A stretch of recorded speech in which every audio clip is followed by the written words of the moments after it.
Welcome to the 12 Days of Zentangle 2021. So exciting. My name is Martha. I'm Molly. Hi, Molly. Actually, this lesson is also part of Project Pack number 16. I can't believe we've already done 16 of these. I know. Crazy. I know. And there's some fun things in here. Yeah, we're super psyched. So this Project Pack is all about dimension. We were calling it the Zent dimension. Yes. And we're playing with a couple of tools to help us out with that. We're playing with a scoring device. We're playing with some Mod Podge. And the idea is to sort of take our tangled pieces and make them maybe things that could hang or be displayed, or we're just having a little bit of fun. Yeah. And today we're actually going to be working solely two-dimensionally, but this I think this exploration feels very dimensional. What do you think? It does, yes. Yeah. And we're working with some new tangles, which is also very exciting. So I think you've all already learned that we have a new tangle out there, and it is called Pangea, which is sort of a tangle and a reticula, right? Kind of crazy. And I think you already fooled around with some mirth, which is I guess it's a fragment that goes into specific fragment for Pangea, but I digress. We will not be doing mirth. We're just doing Pangea.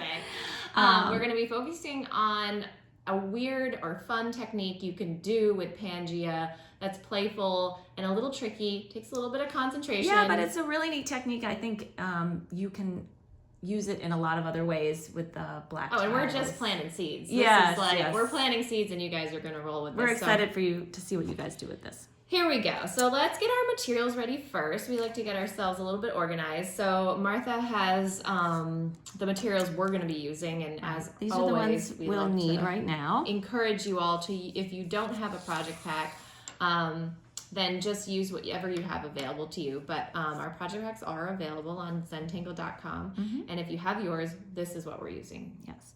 So I have a Jelly Roll 08, a white Jelly Roll. And if this is the first time you've picked up this pen, I always try to turn my tile over and give it a little, wake it up a little bit, you'll see. And as I said, we are going to be using this new sort of tangle reticula called Pangea. Pangea. Yeah, and a lot of times you would wait for the gel pen to dry just a little bit because it does retain some of that moisture for a little while. Another pointer with the gel pen is sometimes I tend to have it on a little bit more of an upright angle than and a light touch always helps too, and you'll get the rhythm soon. So we're going to be. You have all your materials written, Martha. You're forgetting our first step of the Zentangle method.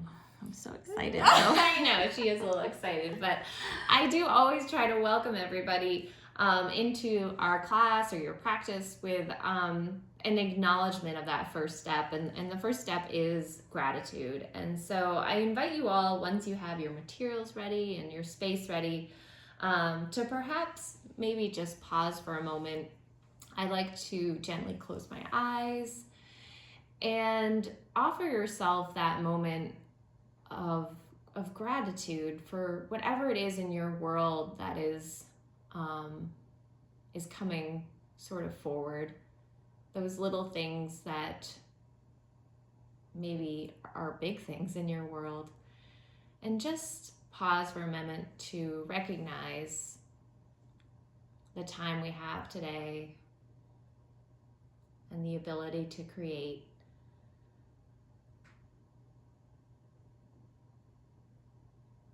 Perhaps giving yourself an extra breath or two. And when you're ready, we invite you to pick up whatever drawing device you have and whatever it is you have in front of you. And like I said, we're going to be beginning with this black Zendala and a white Jelly Roll pen. Thank you, Molly. Oh, you're welcome, Martha.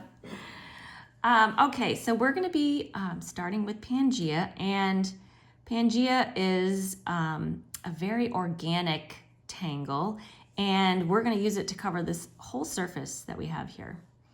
And if you haven't done it yet, I'm happy to be the first to show you. So we're going to be laying down just a very organic floating shape.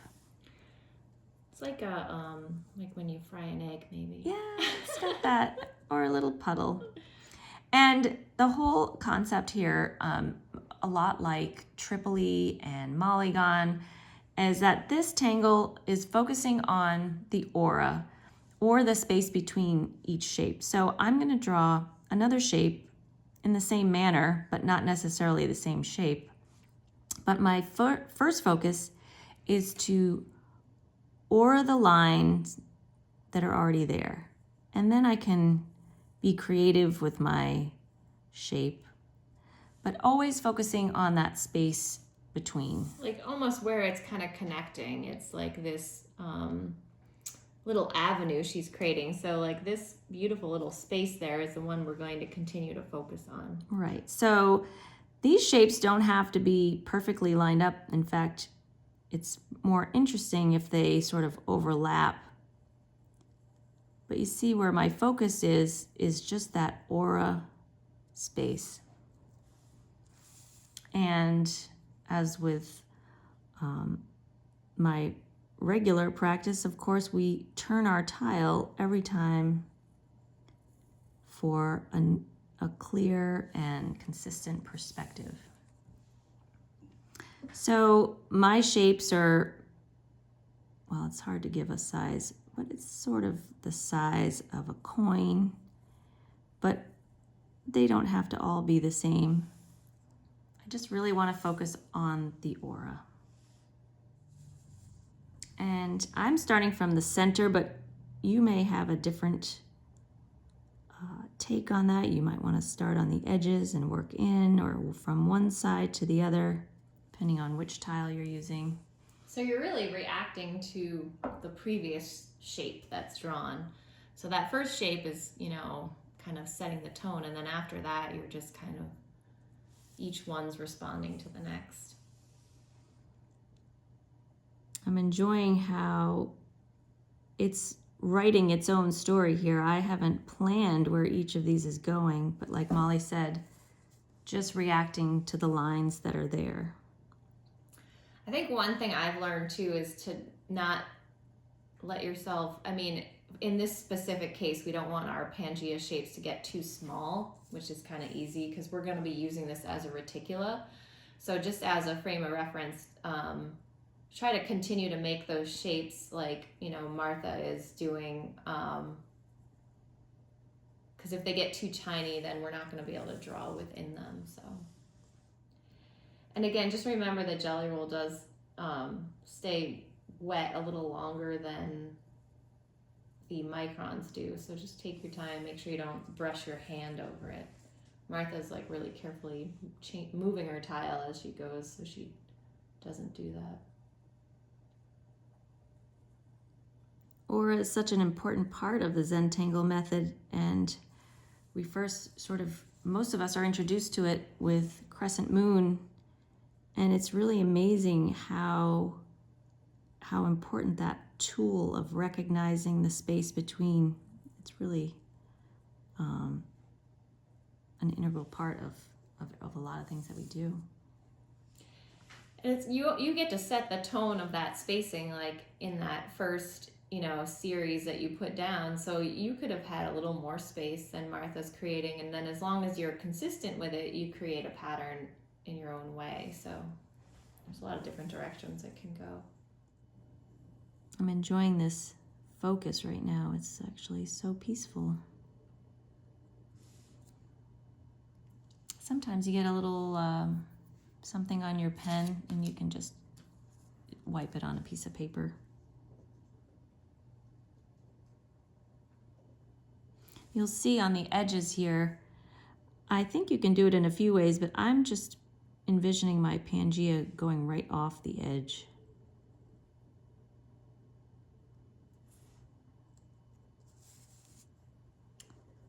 Even just as is, this is really coming together as such a cool looking design.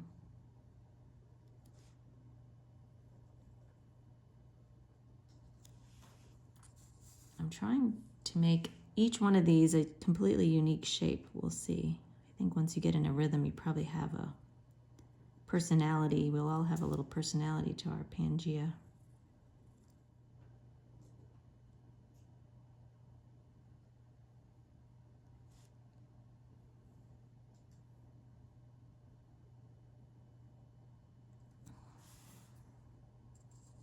There.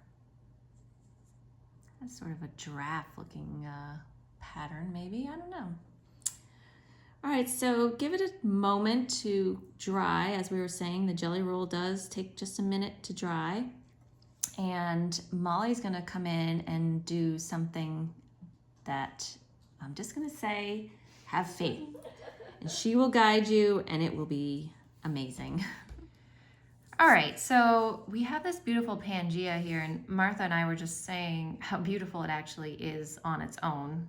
So feel free to explore that on other projects, or maybe just enjoy it for a little bit, take a picture. And I am gonna do, I don't know, this is sort of like reverse, what is the word I'm looking for? Reverse transcending. Reverse transcending, yeah, it's kind of like, well, it's gonna look like transcending. Right, it's like then, a little bit, but wait, yeah. There's more. But wait, there's more. Okay, so we're gonna be playing with a tangle called Muka. So for any of these project packs, you always have the option to watch first and sort of take it all in and then go back and do it on your own. So if you like to follow along and just see what happens, then that's fine. But I do encourage you to wait and soak it up and then come back to this if that works for you too. That is the beauty of these project packs, that you can you can pause and watch. So I'm gonna actually just draw some Muka right over this as if the Pangea wasn't here, basically. No, don't do it. No, right? So I'm going to make sure my white pen is sometimes once I'm not used for a minute. And I am going to start right from the bottom here and draw a big, big Muka. Muka comes all the way around, sort of like it's gonna meet. And then when I get close to the stem here, follow it back down. Okay. And any of these with the jelly roll, you can always go back and sort of make it more white if you need to. I'm going to draw another one on this side that maybe a little smaller, that kind of uses the same stem for a little bit and then kind of branches off.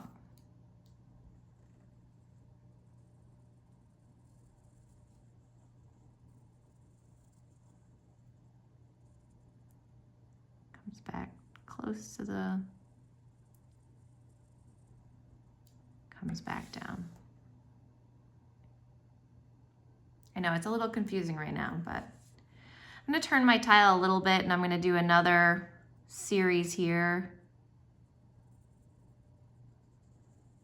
Just hang on there though. This is gonna, I know it looks a little awkward right now, but we're gonna have fun with this. Another Muka there. I'm kind of having fun with these sort of little Muka pairs.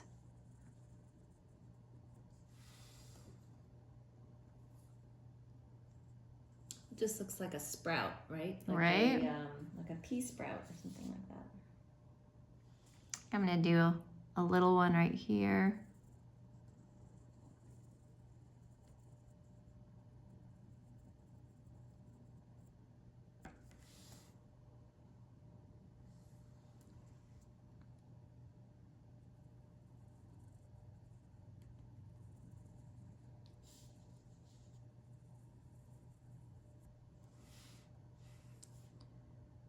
Another pair over here.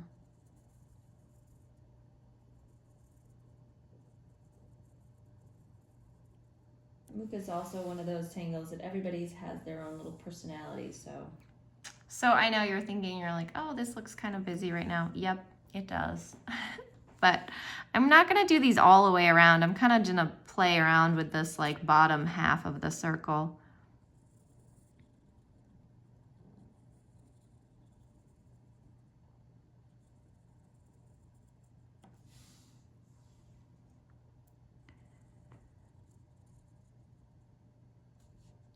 Just paying attention to the Muka right now. That's all I'm really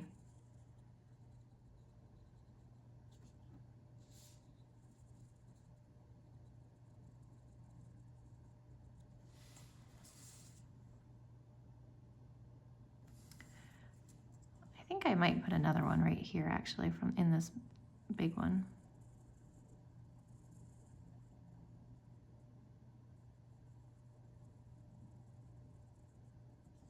There we go. All right, so yes, this looks like I just drew on top of two different things, and you're probably looking at this and it looks really confusing. But I'm going to invite my good friend Martha over here to try to attack this and see what can happen. You ready? My status has been elevated from big sister to friend. Dear friend. No. Thank you, Molly. So I've put down the white pen for a bit, and I'm picking up this Micron PN. Black Micron PN that came in the project packed envelope. And I agree, this is a little busy. It's a little busy. But Molly actually showed me this really cool trick, and now I am going to show it to you. So with this black pen is now becoming a magic wand. Did you see that happen? And going back to when we were first drawing the Pangea, we're going to now refocus on those aura spaces that were left behind. And with this magic wand, and feel free to watch me, I'm going to go back in and pretend that these lines aren't there. What? Where'd they go? Now, you see where I'm going with this? So everywhere there is an aura space and you see some Muka lines, you're going to magically get rid of them. And you really need You've to got take your to time. focus, yes. Oh, if you want to do something like maybe doing the Muka stems first and kind of get your rhythm, and the more you do, the easier it becomes because there's less to figure out.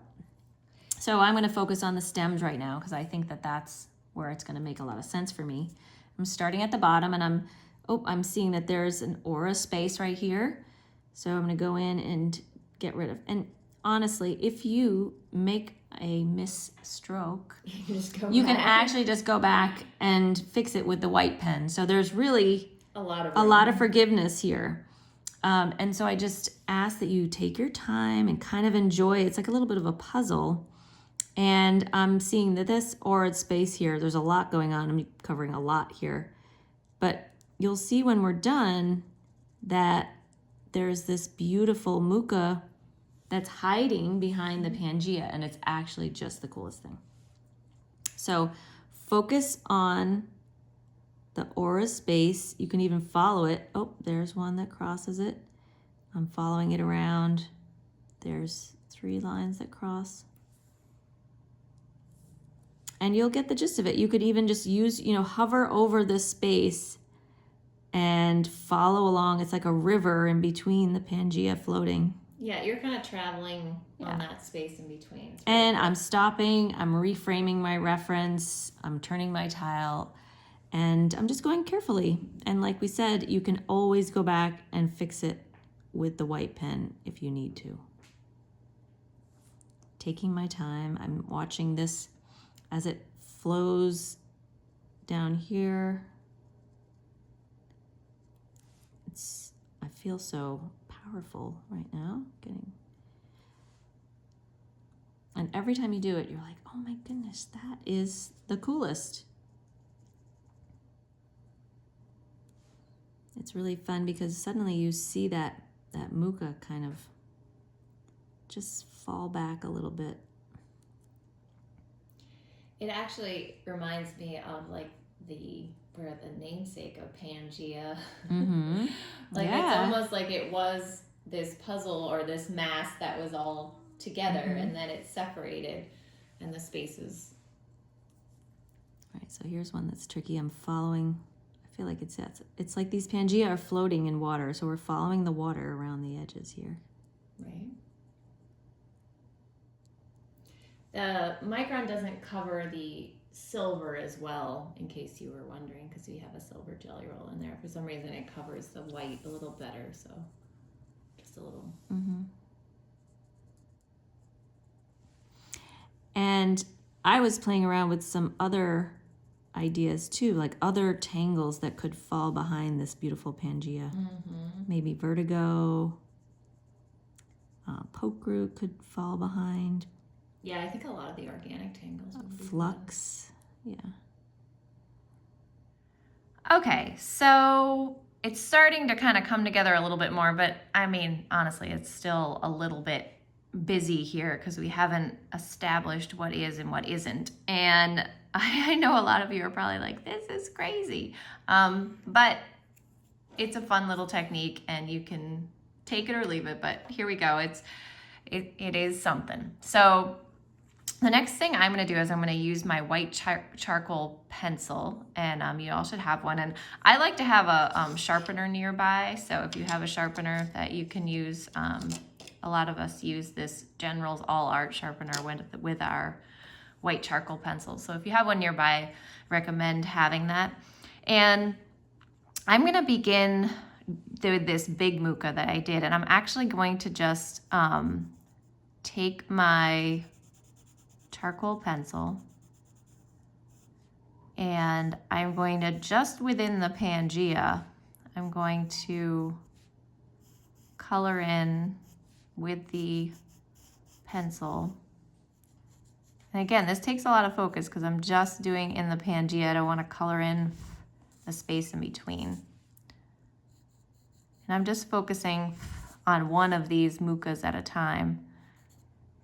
And sometimes when I'm doing something like this, I actually will do like shade one whole thing from start to finish and then move on to the next shape, because I can just allow myself to sort of see that one space instead of jumping around in steps. So different people are different in the way they like to do that. So here I have this one Muka, and perhaps now you have a dedicated tortillon just for your white. This is the one I'm going to use for my white. And I'm just going to invite the white charcoal into the paper a little bit.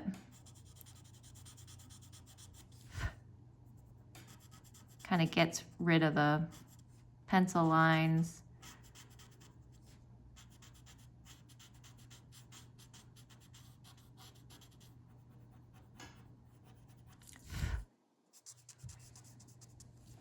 is so cool. Kind of just comes alive, right? It really does, and that chalk just smooths into the paper beautifully.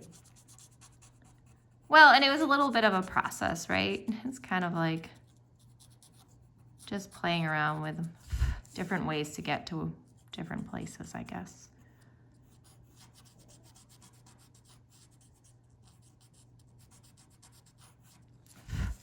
So that really makes us see what we're playing with here. I am a big fan of playing with the layers of white chalk and graphite.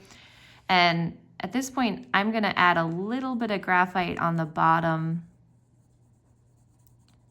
of this. So I'm using my graphite pencil. Just playing around with the edges a little bit here on the bottom. Again, it just adds to the dimension. Maybe a little bit on the stem. And then you're going to want to take your tortillon that's for the graphite. It blends so well into the white charcoal. And we can add to this layer later as we continue to sort of color these in, but I do like to play around with it as we go. So that's pretty fun. So I have one there, and that's what we're doing with these Mukas. So I'm gonna go to the next one. I'm gonna do the same thing. I'll start on the stem, you know, pausing, recognizing the spaces between. And again, just playing around with sort of adding some dimensionality with the graphite.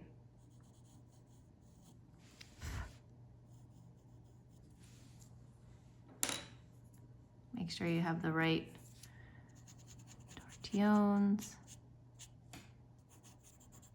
So to say this can get a little confusing is Well, it's one step at a time. it's one step at a time, but if you really break it down and just let your eyes find the Pangea or find the Muka and kind of make sure that you're avoiding that space between, It's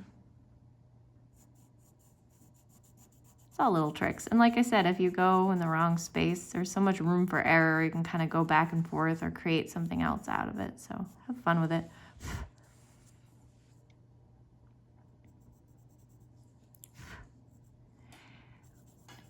If it's easier for you to draw one Muka, fill one Muka in, to do the whole thing just one at a time, that's another approach. Like we could have just drawn one Muka, went back with the black, and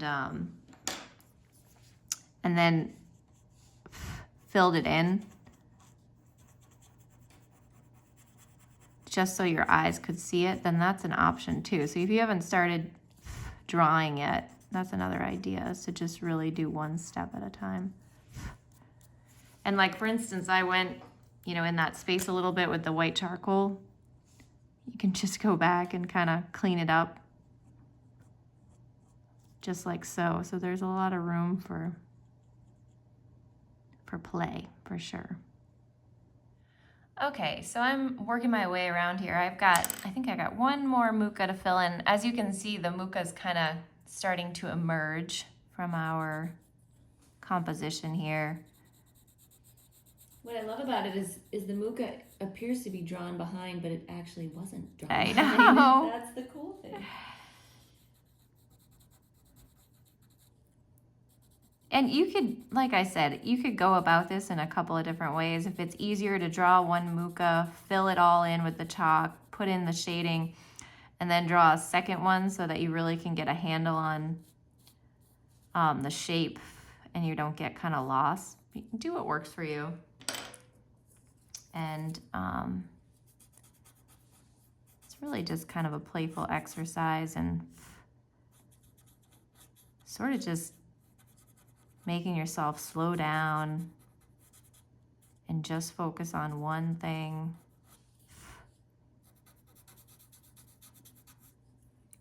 And it's also kind of fun because you can play around with stuff here. You can go back and forth and kind of clean things up. So I'm going to, I've been shading a little bit here and there. Like right here, I have this overlap on the Mukas. I'm going to put a little shadow in there. Put a little graphite in on the bottom of some of these. I actually just love the way the graphite plays over the white chalk. All right, so I have all the Mukas in now, and just saw that kind of this one overlaps right there. Play with a little more shading there.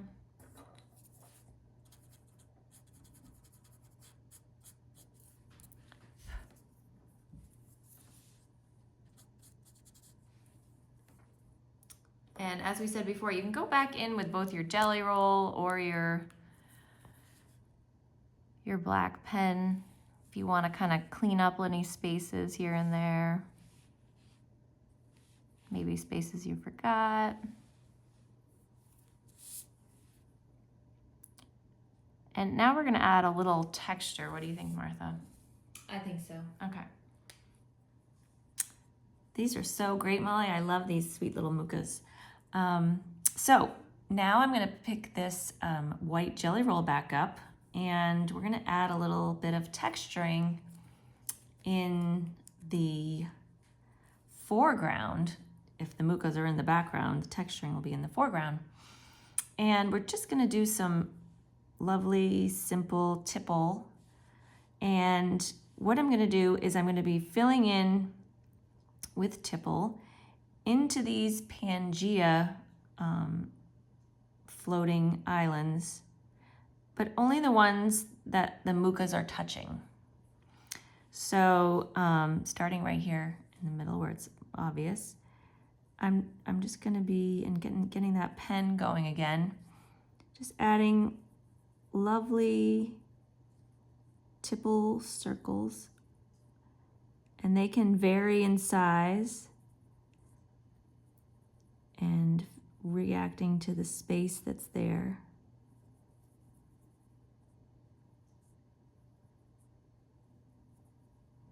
enjoying how that lovely gel ink covers the paper. So here you can see that this Pangea, just, again, it's a focus. We shift focus from the aura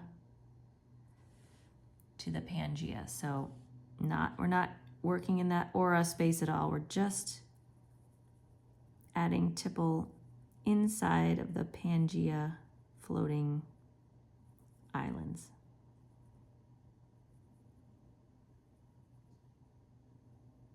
And my Tipple are creating their own little aura space and not being afraid to pause and kind of reevaluate where it is I want to put these Tipple. Each time I finish a Pangea, I kind of pause for a minute and refocus where I want my Tipple to go. Perhaps you don't work on black tiles very often, so hopefully this is an experience that opens your mind to some ideas on how to make this tangling surface exciting for you. So you see how I just am putting the Tipple in the Pangea that the Muka are touching. We're kind of on purpose leaving these ones Yeah, I without. love that, yeah. But It tells the story a little bit. it is, yeah, and it's your tile, so you may just feel like you can't stop tippling. As you come to finishing up your Tipple, you're going to want to give your tile just a few minutes to dry before we do our next steps. Maybe you look at it from a step back and you see a few more spaces you want to add. But I think it looks very cool. All right, Martha, we're getting there. We are getting there. So it looks great as is, but I like to take my stuff a step further. And I do love adding graphite and dimension over the gel pen. It's one of these techniques that I've fallen in love with, and I feel like it does something with unexpected with gel pens, like that I think makes them almost like this tool that a little bit unexpected. I'm gonna put some shading sort of closer to the Mukas, right over these Tipple. And as I said before, I sometimes sort of buff it out as I go. So it's kind of cool, right? You're getting a little bit of a shadow here.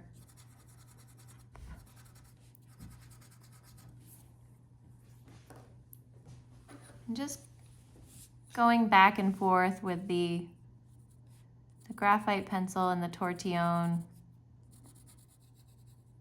Again, using the pencil on its side, you don't want to scratch the gel pen. You're just kind of trying to create some layering. And you don't want to color in all the Tipple. You kind of want to leave some. See how it creates some dimension. Here. Just pausing back and forth. Trying to figure out where you want to add more here and there. Just taking your time. Like I said, kind of this way and that. Where else you want to add a little touches here and there. At this point, I'm kind of just going around with the tortillon, kind of buff stuff out. All right, so at this point, I'm gonna just go back with my black pen, see if there's anywhere I wanna sort of tighten things up. Another thing I sometimes do with my black pen, in addition to kind of cleaning up the Pangea, is I sometimes put like a little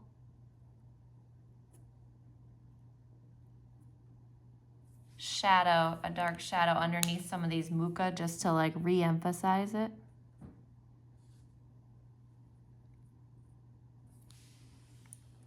I think this is a really important step that perhaps a young tangler wouldn't necessarily take, but it really is that last bit of love that you can give your lines. Makes a difference.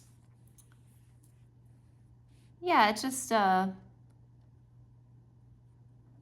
of emphasizing things here and there. You don't have to do it to all of them, but... All right, I think we have all our tangling done. Feel free to add any extra little bits that you want to add. Maybe you see an opportunity that wasn't there before. I mean, go for it. This is all one big exploration here.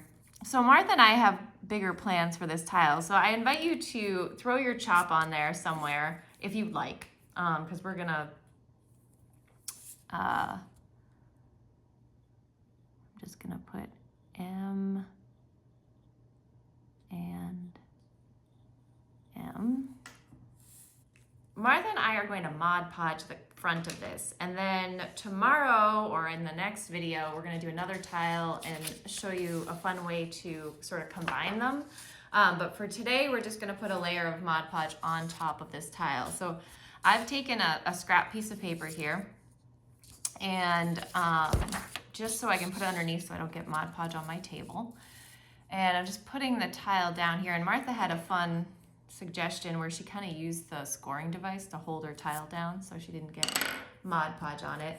And there's different ways you can add the Mod Podge. I'm gonna just go, this is the way I like to do it. I actually just squeeze Mod Podge right onto the tile and then spread it out. But if you're more comfortable putting Mod Podge in a little scrap piece of paper or something,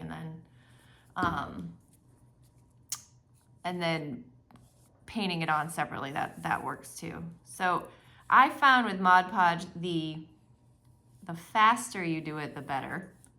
So I'm going to agree with you on that. Oh, and she Don't go and answer the phone while you're Yeah. dump it out. Yeah, it really dries pretty fast.